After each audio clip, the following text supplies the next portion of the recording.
동굴에서 고고학자들은 고대인들의 뼈에서 마치 잡아먹힌 동물의 뼈에서 발견되는 것과 같은 칼 자국을 발견합니다. 우리 조상들은 서로를 잡아먹었고 수천 년 동안 정기적으로 그렇게 했습니다.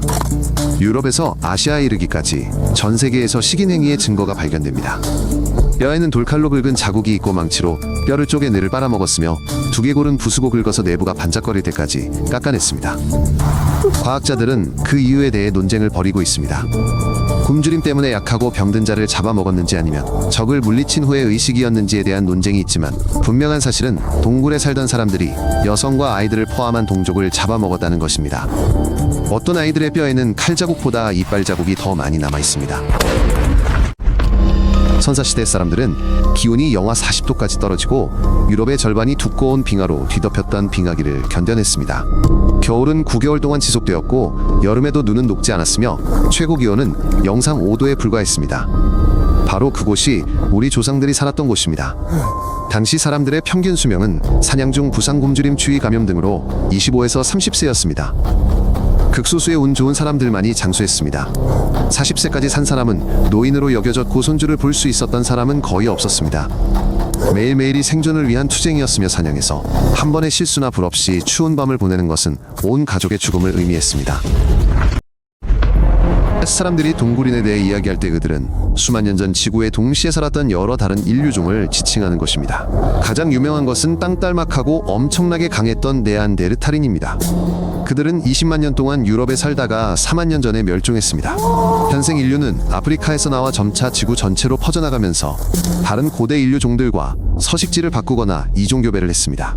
또한 아시아의 산악 지역에는 데니소바인이 살았고 섬에는 키가 1m도 채 되지 않는 외소인들도 살았습니다.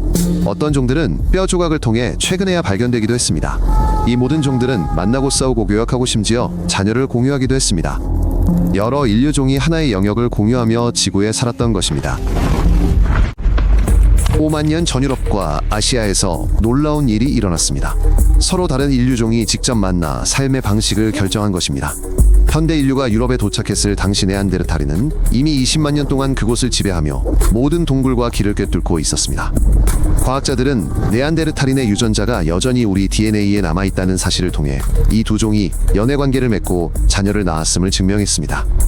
이들의 만남은 다양했습니다. 어떤 경우에는 도구와 지식을 평화롭게 교환했지만 어떤 경우에는 사냥터와 수원지를 놓고 목숨을 건 싸움을 벌이기도 했습니다. 상상해보세요. 숲속에서 인간과 비슷하지만 다른 거대한 눈썹뼈를 가진 생명체를 만났는데 그 존재가 친구인지 적인지 알 수 없었다고. 흔히 알려진 통념과는 달리 고대인들은 동굴에 영구적으로 거주하는 경우가 드물었습니다. 동굴은 추운 겨울 동안 임시거처로 사용되었을 뿐입니다. 그들은 대부분의 기간 동안 매머드 뼈가죽 나뭇가지로 집을 지어 살았는데 이러한 구조물은 내구성이 뛰어나고 따뜻했으며 유목 생활에 적합하도록 이동이 편리했습니다. 고고학자들은 한 집에서 매머드 95마리의 뼈, 3m 높이의 벽, 중앙벽난로, 그리고 10명의 가족이 살았던 흔적을 발견했습니다. 집 한 채를 짓는데 몇 달이 걸렸지만 집안의 불은 바깥의 혹독한 추위에도 섭씨 15도, 화씨 53도의 온도를 유지했습니다. 동굴은 고기 저장 시설, 출산실, 의식 및 매장 장소로 사용되었지 만습기와 포식자 때문에 영구적인 거주지로는 적합하지 않았습니다. 매머드는 무게가 6톤에 달하고 키가 4m나 되었으며 고로 한 번만 휘둘러도 사람을 죽일 수 있었지만 인간은 매머드를 사냥하는 법을 터득했습니다. 인간은 30명씩 무리를 지어 사냥했고 매머드를 절벽이나 함정으로 몰아넣은 다음 창으로 배를 몇 시간 동안 찔러 피를 흘리게 하여 죽였습니다. 매머드 한 마리로 부족은 3에서 4개월 동안 먹고 살 수 있었습니다. 뼈로 집을 짓고 가죽으로 옷을 만들고 기름으로 땜감을 만들었으며 아무것도 버리지 않았습니다. 사냥은 매우 위험했습니다. 사냥꾼 3명 중 1명은 부상당한 매머드에 깔려 죽었고 고기가 없으면 겨울에 부족 전체가 굶어 죽었습니다. 사냥에 성공하면 며칠 동안 잔치를 벌였고 다음 사냥감이 언제 나타날지 몰랐기 때문에 마음껏 먹었습니다. 고기는 훈제하거나 얼려서 보관했습니다. 40만 년 전 인류는 불을 길들였고 이는 모든 것을 바꿔놓았습니다. 바퀴나 문자의 발명보다 더 중요한 사건이었죠. 불은 밤의 따뜻함을 제공하고 포식자를 쫓아내고 고기 속 기생충을 죽이고 음식을 부드럽게 만들어 치아가 빨리 썩는 것을 막아주었습니다. 동굴인들은 움직이거나 자라는 것은 무엇이든 먹었습니다. 매머드, 사슴, 말물고기새, 뱀, 개구리, 애, 벌레 뿌리버섯열, 매견, 과류까지 말이죠. 특히 뇌는 별미였습니다. 두개골을 부수고 바로 날 것으로 먹었는데 뇌에는 지방이 가장 많이 함유되어 있어 추운 날씨에 생존하려면 지방이 필수적이었기 때문입니다. 사냥이 몇 주씩 이어질 때는 나무 껍질이나 옷에서 떼어낸 가죽띠를 먹고 뼈를 갈아 가루로 만들어 수프를 끓여 먹었습니다. 추위보다 굶주림이 더 빨리 그들을 죽였기 때문입니다. 동굴 생활을 하던 사람들에게서 태어난 10명의 아이 중 성인이 될 때까지 살아남는 아이는 많아야 5명뿐이었고 절반은 5살이 되기 전에 죽었습니다. 갓난아기들은 사소한 감염, 감기, 설사, 심지어 코 큰 상처에도 목숨을 잃었습니다. 약은 없었고 약초만 있었지만 그마저도 효과가 미미했습니다. 여성들은 대부분 죽을 것을 알면서도 많은 아이를 낳았습니다. 이것이 부족을 보존하는 유일한 방법이었기 때문입니다. 그렇지 않으면 한 세대 안에 모든 사람이 멸종될 것이었습니다. 고고학자들은 골절, 영양실, 조질병의 흔적이 있는 작은 해골들을 발견했습니다. 수만 년 전 사람들의 어린 시절은 오늘날의 기준으로 보면 악몽과 같았습니다.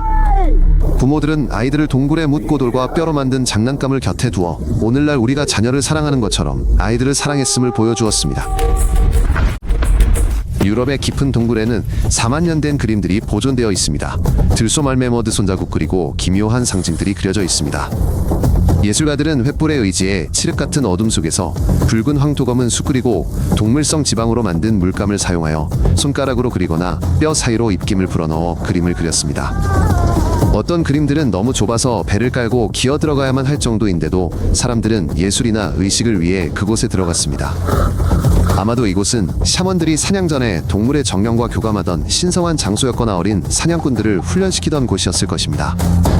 이 그림들은 동굴에 살았던 사람들이 어리석은 야만인이 아니라 우리처럼 복잡한 문화와 상상력을 가진 사고하는 존재였음을 증명합니다.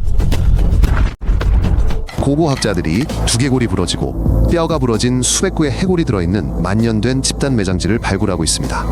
이는 영토물 식량을 둘러싼 부족 간의 실제 전쟁의 흔적입니다. 패배한 부족은 노인, 여성, 아이들을 포함하여 부족민을 한 명도 남김없이 죽였습니다. 뼈에는 돌도끼에 의한 상처, 부러진 두개골 방어에 사용된 부러진 손갈비뼈 사이에 박힌 화살 등의 흔적이 남아 있습니다. 승리한 부족은 적의 모든 재산을 빼앗고 젊은 여성들을 포로로 잡았으며 죽은 자들의 시신은 매장도 하지 않고 구덩이에 던져 넣어 처벌했습니다.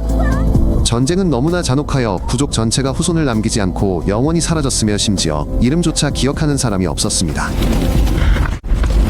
동굴인들은 마취 없이 돌칼로 팔다리를 절단했고 일부 환자는 살아남았습니다. 유골에서 아문골절과 절단된 사지가 발견된 것은 그들이 사냥을 할 수 없었던 몇 달 동안 누군가가 부상자들을 돌보았음을 시사합니다. 상처에는 약초, 진흙불에 탄 재를 발랐고 뼈는 비뚤어지게 아물었으며 다른 선택의 여지가 없었기에 고통을 감수했습니다. 하지만 이들은 죽은 자들을 돌보아 무기와 장신구를 함께 묶고 사후세계로 가는 여정을 위해 음식을 제공했습니다. 한 동굴에서는 꽃밭 위에 놓인 6만 년 된 네안데르탈인의 유골이 발견되었는데 이는 그들이 현대인처럼 사랑하고 슬퍼했음을 보여줍니다. 동굴 생활을 하던 사람들은 30에서 50명씩 여러 가족이 함께 모여 부족을 이루어 살았습니다. 혼자서는 살아남을 수 없었기 때문입니다. 배우자는 체력과 건강을 기준으로 선택했습니다. 남자는 사냥을 잘해야 했고 여자는 건강한 아이를 낳아야 했습니다. 이는 사랑이 아닌 생존의 문제였습니다. 아이들은 부족 전체의 보살핌 아래 자랐으며 5살부터 사냥과 채집을 배웠습니다. 지식은 구전과 시범을 통해 전수되었고 학교는 없었습니다. 약 3만 년 전 사람들은 최초의 늑대를 길들였습니다.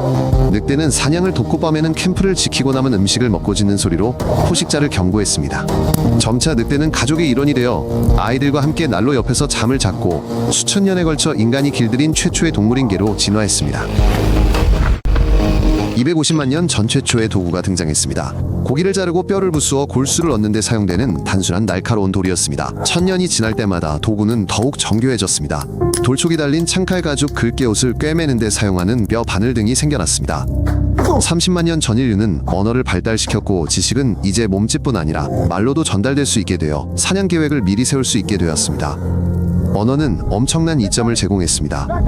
이제 노인은 젊은이들에게 사슴이 어디에 있는지, 위험을 피하는 방법, 어떤 식물이 독성이 있는지 등을 알려줄 수 있었습니다.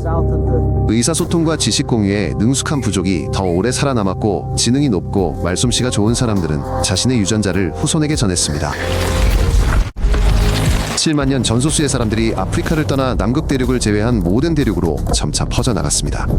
그들은 물 없는 사막을 걸어서 횡단하고 해협을 뗏목으로 건너 고빙하를 넘으며 연간 1km의 속도로 이동했습니다. 6만 년 전에는 대양을 건너 호주에, 1만 5천 년 전에는 대륙 사이에 얼어붙은 해협을 건너 아메리카 대륙에 도달했습니다. 세대가 바뀔 때마다 식량을 찾아 수 킬로미터씩 더 걸어갔고 도중에 아이들이 태어나고 죽었지만 부족은 세기를 거듭하며 앞으로 나아갔습니다. 이것이 바로 인류 역사상 가장 위대한 여정입니다. 우리 조상들은 아프리카에서 지구 끝까지 걸어가 지구 곳곳에 정착했습니다.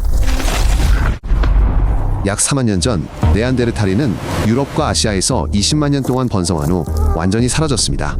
과학자들은 여전히 그들의 멸종 원인에 대해 논쟁을 벌이고 있습니다. 현대 인류와의 식량 경쟁, 기후 변화, 질병 또는 이 세 가지 모두의 복합적인 영향일 수 있습니다.